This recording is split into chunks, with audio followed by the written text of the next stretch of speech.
पुओ दुर्नीति करिबारे व्यस्त। फोन जोगे मासिकिया चांदा आदाय। न्यूज टुडे दुर्नीतिर पर्दाफाश करिबो।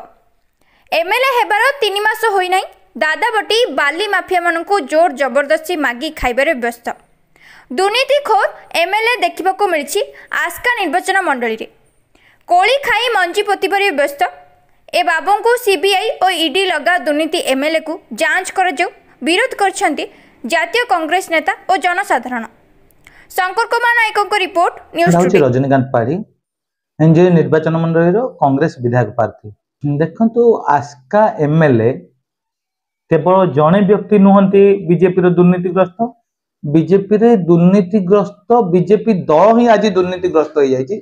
तेणुक विषय कौन कहबी सुधानिधि चौधरी विषय जो पाकिड़ी बाली बंध बाली सज्जार जो बाली उठाऊची सेटा को मु एवं मो दलर सहकर्मी माने मिसिकी बारंबार बंद करने आम अभियोग करूँ कलेक्टर और तहसीलदार जार इनक्वारी होगी पेनाल्टी पड़ा। पेनाल्टी पर परमिशन मिलवा कथा नुह किंतु सी एथुर मुक्ति पाइबापी सरोज पाढ़ी को 2 लाख टंका देइचंती एवं बोध हुए चुक्ति होती प्रति मासरे 2 लाख देवाक जेहेतु सी प्रथम हप्ता द्वितीय हप्ता देना तेणुक सरोज पाढ़ी अटाक कर तमें पैसा देन कौन कौन करी। मूल कथा है सरोज पाढ़ी जड़े आस्कार विधायक हिंजिरी निर्वाचन मंडली भितर पशिबार अधिकार नहीं। द्वितीय कथा हूँ हिंजिरी निर्वाचन मंडली एमएलए होचंती नवीन पट्टनायक। एठी आमे विरोध करिवे नवीन पट्टनायक कांग्रेस एवं अन्य माने जदि किछि दुर्नीति होची अन्य माने जेहेतु कोठी कोन करथुबे तांके तो विरोध करिवेनी।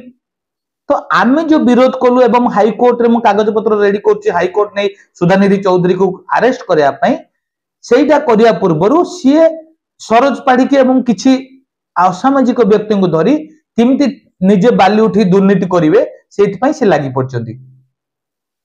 मैंने कार्यक्रम नुह मु हाईकोर्ट साहाय्य नौ कागज पत्र रेडी कर हाईकोर्ट जाई जो परमिशन अच्छी रद्द करी एवं अरेस्ट करी ये जेल जावा दरकार सुधानिधि चौधरी।